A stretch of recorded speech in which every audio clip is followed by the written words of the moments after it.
તો ડાકોરમાં હોળીના પર્વની ભવ્ય ઉજવણી કરાઈ। અમદાવાદથી ઠાકોરજીનો રથ નીકળ્યો છે। ડાકોરમાં ફાગણી પૂનમના દર્શનનો અનેરો મહિમા છે। ઠાકોરને મળવા મોટી સંખ્યામાં પદયાત્રીઓ ઉમટી રહ્યા છે। ડાકોરના ઠાકોરના નાદથી ડાકોરના રસ્તાઓ ગુંજી રહ્યા છે। તો ડાકોરમાં પદયાત્રિકોનો જમાવડો જોવા મળી રહ્યો છે। અમદાવાદથી ઠાકોરજીનો રથ નીકળ્યો છે। ધજા ચડાવવા માટે ઉમેરો ઉત્સાહ પણ ભક્તોમાં જોવા મળી રહ્યો છે। પદયાત્રીઓને ડાકોર પહોંચવા માટે ધનગનાટ પણ દેખાઈ રહ્યો છે। તો છેલ્લા ઘણા દિવસથી પદયાત્રીઓ એક પછી એક ડાકોર દર્શનાર્થે પહોંચી રહ્યા છે।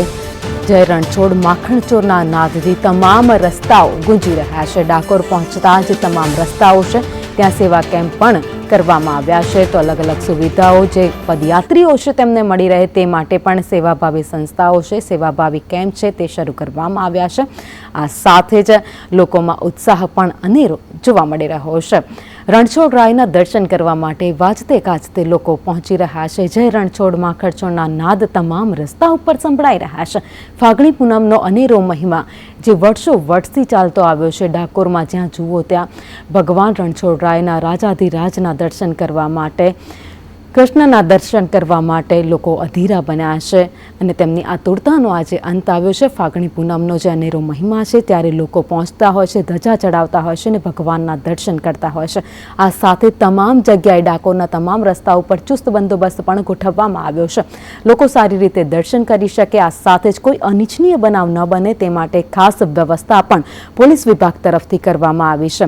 ડાકોર મંદિર અને આ સાથે જ પરિસરમાં ચુસ્ત બંદોબસ્ત છે તો આસપાસના તમામ વિસ્તારોમાં ચાંપતી નજર રાખવામાં આવી રહી છે।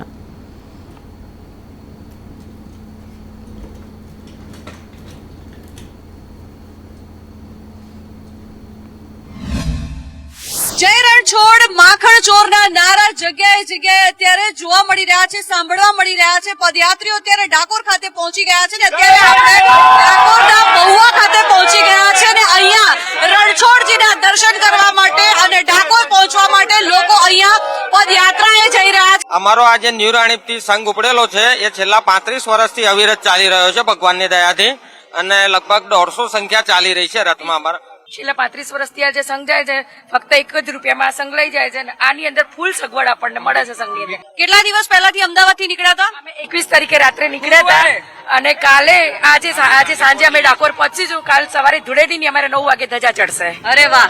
ધજાજી ચડાવવા માટે કેવો ઉત્સાહ છે બધામાં? બહુ જોરદાર! લોકોમાં અનેરો ઉત્સાહ જોવા મળી રહ્યો છે અને આ ધજાજીને ડાકોરમાં